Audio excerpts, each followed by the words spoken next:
A 12-year-old girl walks into a motorcycle club and says something that freezes everyone in place. A stranger at the park. A camera always pointed the wrong way. What the bikers discover next will challenge everything they thought they knew about danger, loss, and the thin line between suspicion and desperation. Katie burst through the clubhouse door with her mother close behind, both out of breath. The girl's sneakers squeaked against the concrete floor as she stopped in front of the nearest table where 3 bikers sat nursing their coffee. Her chest heaved, not from running, but from the weight of what she'd seen. "There's a man at the park," she said, words tumbling out fast. "He pretends to photograph the motorcycles, but he's not. He's photographing the children." The room went quiet. Cards stopped shuffling. Conversations died mid-sentence. 8 men turned to look at the girl whose family had been coming to their events for years. They knew Katie. She wasn't the type to panic or exaggerate. If she said something was wrong, something was wrong. Stephen, the club president, set down his mug slowly. "You sure about this, kid?" Katie nodded, gripping her mother's hand tighter. "I watched him for 20 minutes. Every time he raised his phone toward the bikes, the camera was actually pointed at the playground. He did it 6 times. Her mother spoke up, voice strained. "I saw it too. He was sitting on the same bench he's been on for the past week. Same time, same position." The bikers exchanged glances. This wasn't their usual territory. Bar fights, road disputes, protecting their own. This was different. This touched something deeper, something that made their leather jackets feel heavier. Peter, the youngest member at 28, stood up. "We should see for ourselves before jumping to conclusions." They went that afternoon. 5 of them, bikes parked a careful distance from the playground. They watched the man arrive at exactly 4:15, just as Katie's mother said he would. Mid-40s, average build, nothing remarkable. He sat on the 3rd bench from the left, pulled out his phone, and began his performance. He angled the device toward the row of motorcycles gleaming in the late sun. But his eyes never followed the lens. They stayed fixed on the swings, the slides, the children climbing and laughing. When a mother walked past with a toddler, his thumb moved, the unmistakable gesture of someone taking a photo. Then he lowered the phone, checked the screen, and slipped it into his jacket pocket. Stephen felt his jaw tighten. "You've got to be kidding me." "Wait," Peter interrupted. "Let's follow him first. See where this goes." They tracked him for 3 days. The pattern never changed. Park at 4:15, photograph until 5, leave without speaking to anyone. But they also followed him after. He didn't go to bars, didn't meet with anyone. He drove to different locations, another park across town, the playground behind Jefferson Elementary, the square near the community center. Always places where children gathered. Always the same careful distance. Always alone. On the 4th day, Stephen called a contact in the police department. The conversation lasted less than 5 minutes. But when he hung up, his expression had shifted from anger to something more complicated. "His name's on a watch list," Stephen told the others back at the clubhouse. 2 states. No arrests, no charges. Just reports. Same description every time. Suspicious man photographing children. "So why isn't he locked up?" someone asked. "Because watching isn't illegal. Being creepy isn't illegal. Until he does something, then we make sure he doesn't get the chance."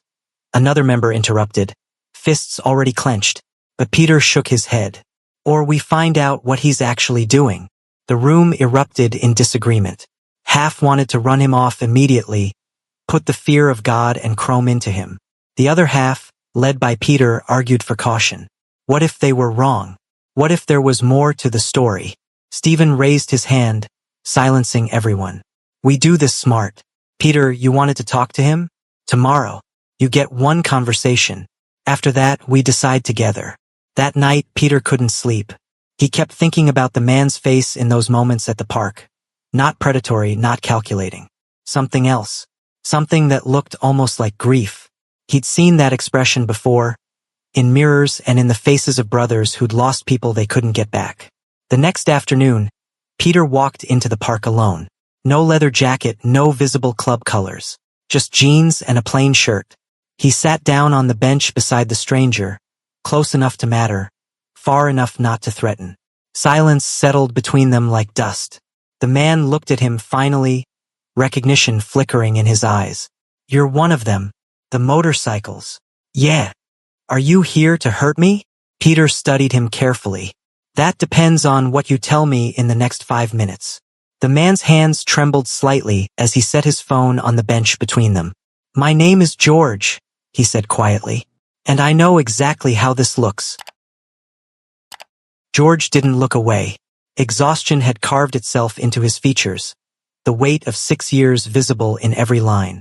Peter waited, letting the silence stretch between them while children's laughter echoed from the playground behind. 6 years ago, my son disappeared, George began, his voice barely above a whisper. Andy. He was 7 years old. It was a Sunday afternoon in May. I went inside to grab us sandwiches. When I came back out, the yard was empty.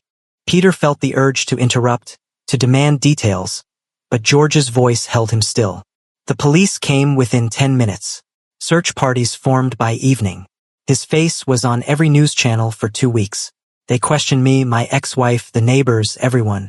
They searched the woods behind our house, dragged the pond 3 miles away, checked traffic cameras on every road within a 50-mile radius. George's hands clenched into fists. Nothing. One moment he existed. The next he didn't. A young mother pushed a stroller past them. George's eyes followed automatically, then snapped back to Peter as if caught doing something shameful. After 8 months, the detective told me they were scaling back the investigation. Not closing it, just moving on. They had other cases, newer cases. Andy became a file in a cabinet somewhere.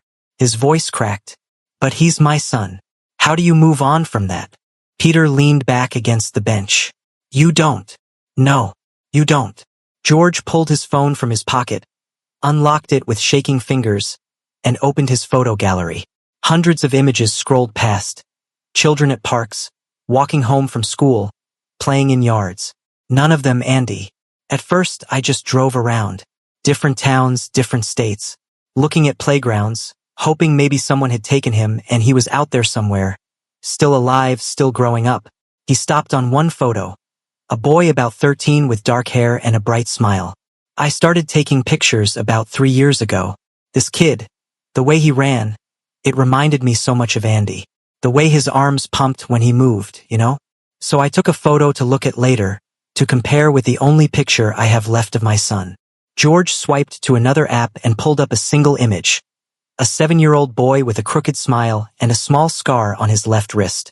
This is the last photo taken of Andy, the morning he disappeared. I study it every night.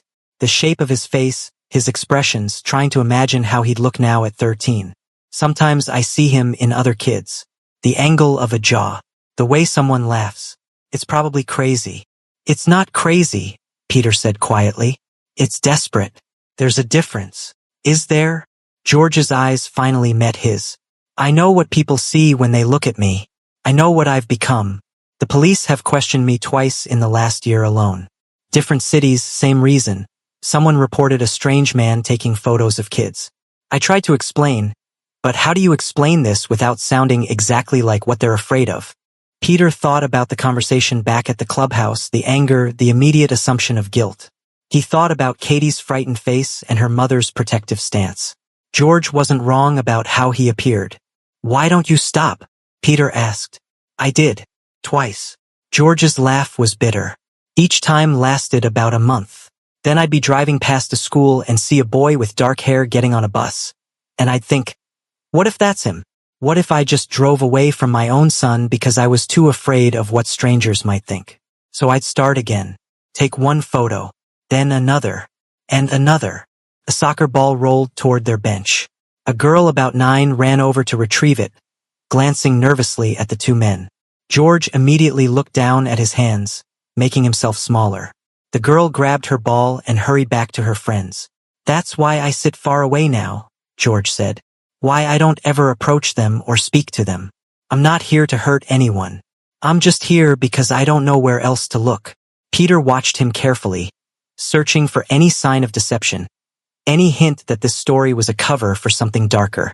But all he saw was a broken man clinging to the thinnest thread of hope. The police told you he's probably dead. Yes, they told me that in year 2. said I should accept it and try to move forward. George's jaw tightened. But they never found a body. Never found evidence of what happened. Just nothing. And as long as there's nothing, there's possibility. Maybe that makes me delusional, but it's all I have. Peter pulled out his own phone. What he was about to do would make everything change. He just didn't know in which direction. Send me that photo of Andy. The one from the morning he disappeared. George stared at him. Why?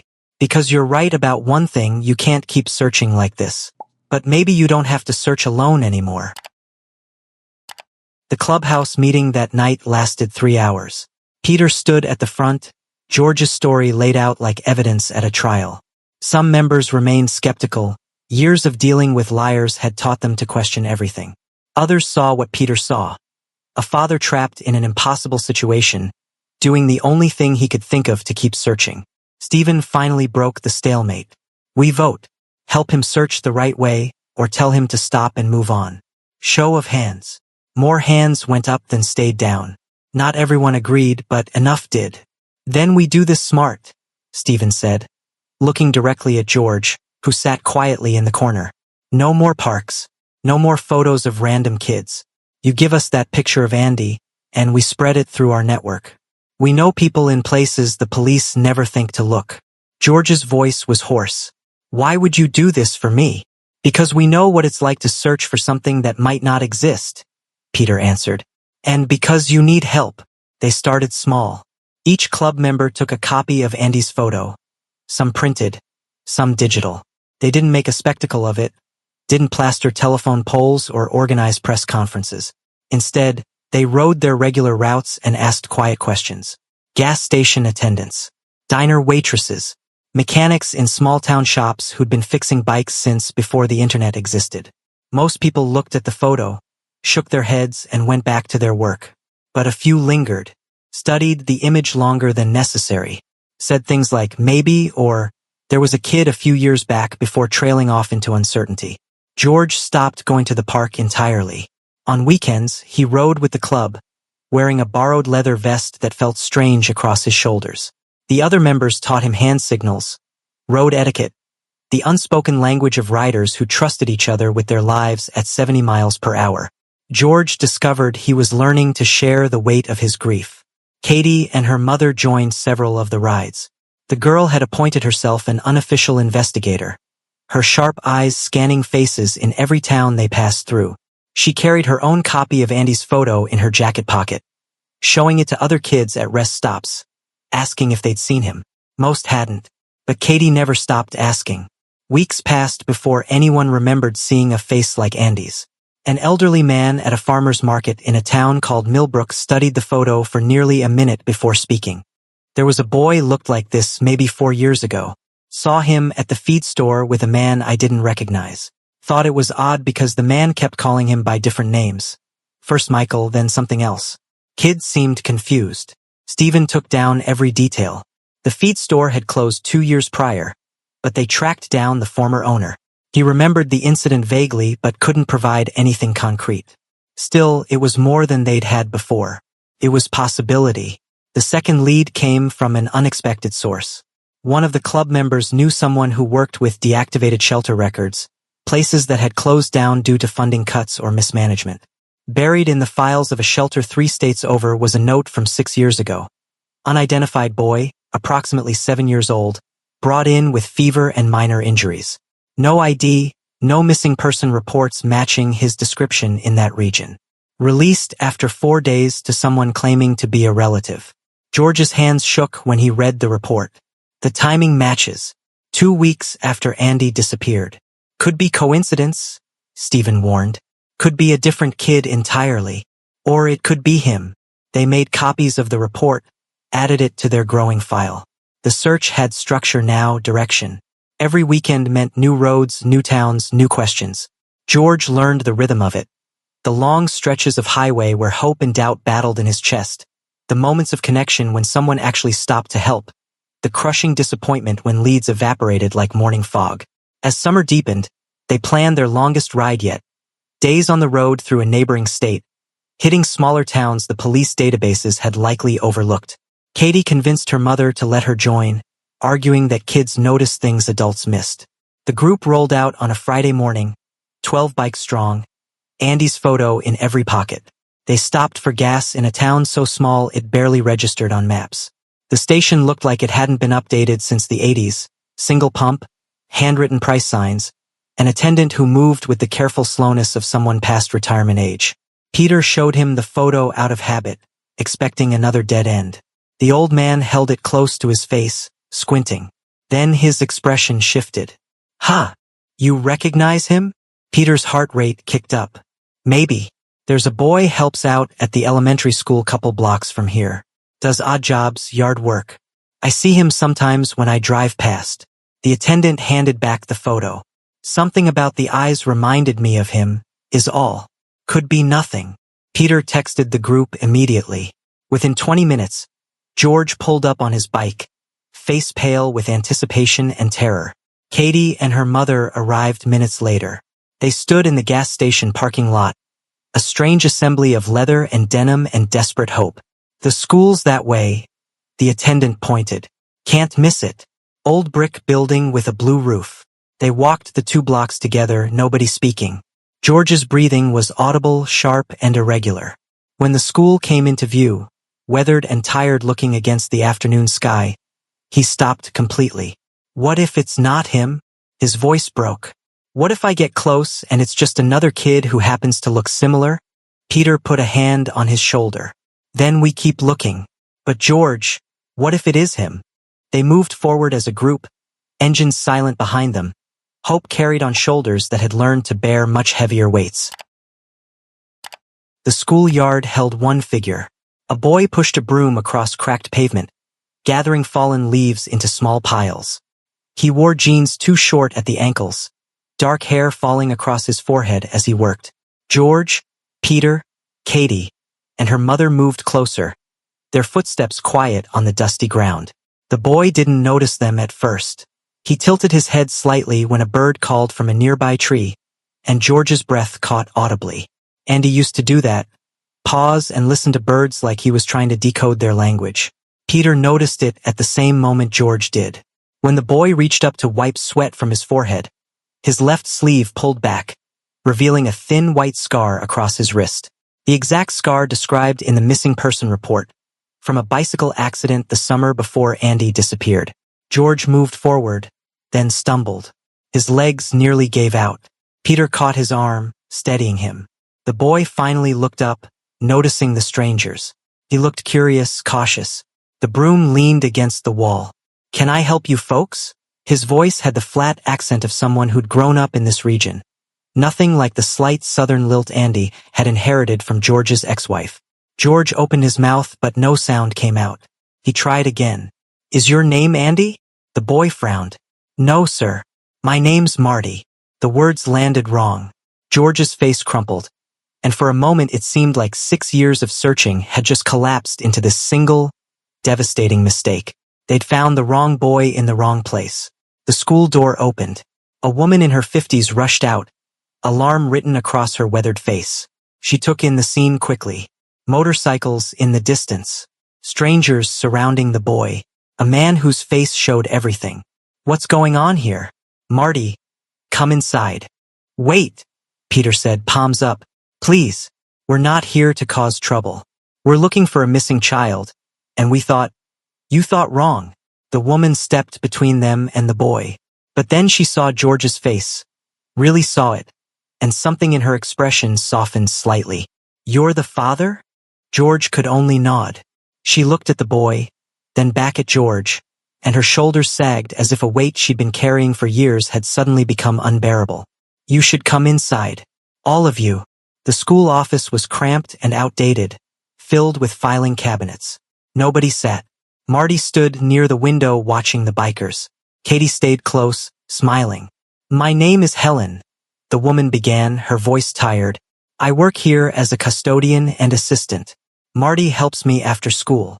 She paused, choosing her words carefully. "I found him 6 years ago at the bus station in Crawford, west of here. He was alone, burning with fever, had bruises on his arms and that cut on his wrist. He was terrified, disoriented. Kept saying he couldn't remember how he got there. George's knees finally buckled. Peter guided him into a chair. I took him to the clinic, Helen continued. Fever, wound, basic questions. He either couldn't answer or wouldn't. She shook her head. I called the police. They checked missing children reports in the surrounding counties, but nothing matched. No one was looking for a boy in Crawford. Because we were looking 3 states away, George said hoarsely. That's where he disappeared. Helen nodded slowly. I kept him at my house. He was terrified of the system. After a few weeks, he asked to stay. Said he felt safe. I know I should have pushed harder, done more, but I was lonely, and he needed someone, and her voice broke. I convinced myself no one was looking anymore, that whoever had him before had abandoned him at that station. Why Marty? Peter asked. He chose it himself. Couldn't remember his real name. Wanted a fresh start. Stephen, who'd been making calls from the doorway, stepped forward. Police are on their way. They'll need to verify everything, run DNA tests. The boy, Andy, Marty, whoever he was, finally spoke. I remember flashes. A yard. Someone calling me something else. Being scared. Then a car that smelled like cigarettes. He looked at George. Were you my father? I am your father. George stood on shaking legs. Your name was Andy. You loved dinosaurs and hated broccoli. You had a stuffed dog named Captain that you took everywhere. The scar on your wrist. You got it falling off your bike, trying to jump a ramp you'd built with scrap wood. Something flickered in the boy's eyes. A shadow of memory, uncertain and fragile. A stuffed dog. Gray fur, floppy ears, missing one eye. You cried when we left him at a rest stop. I drove back to find him. Marty's hand moved unconsciously to his wrist, tracing the scar. Sometimes I dream about a dog, and someone singing off-key. He looked up. Do you sing? George laughed through tears. Terribly. Your mother used to beg me to stop. Nobody moved. Katie stepped forward, with the easy confidence of someone too young to be afraid of saying the wrong thing. What do you want us to call you? She asked simply. Andy? Marty? Something else. The boy considered this, looking between George and Helen, the father who'd lost him and the woman who'd saved him. I don't know yet. Can I figure that out while I get to know him? He gestured toward George. Yeah, Katie said. You can do whatever you want. It's your name. Marty smiled slightly, and George saw Andy in that crooked grin. Older, changed, but unmistakably his son. Want to see the garden I've been working on? It's out back. Katie brightened. Definitely. The 2 kids headed toward the door, already talking. The adults stayed behind. Helen wiped her eyes. George couldn't stop staring after the boy. Peter felt the peculiar satisfaction of a puzzle finally clicking into place. When the police arrived, there would be procedures, paperwork, investigations into what happened during those missing weeks 6 years ago. There would be DNA tests and custody arrangements and therapy sessions. The road ahead was long and uncertain. But George knew something he hadn't known 6 years ago, or even 6 hours ago. His son was alive. Changed, yes. Carrying scars both visible and hidden. But alive. And this time, the ending wasn't about possession or legal rights. It was about a boy choosing his own path forward, in his own time, with people who loved him on both sides. Outside, Katie's voice drifted through the window, asking Marty about his favorite subject in school. The boy's answer was lost in the afternoon breeze, but his tone was lighter, more animated. George closed his eyes and listened to his son's voice, different from memory but unmistakably real. The bikers waited in the parking lot, engines silent, understanding without being told that some moments required patience. They'd ridden thousands of miles searching for an ending. What they'd found instead was a beginning, messy, complicated, and more hopeful than any of them had dared to imagine. George spent 6 years looking through a lens, trying to find his son in the faces of strangers. In the end, he found him, but not in the way he expected. What would you do if hope was the only thing left? Share your thoughts below. If this story moved you, like and subscribe to embrace the journey for more stories that remind us what really matters. See you in our next video.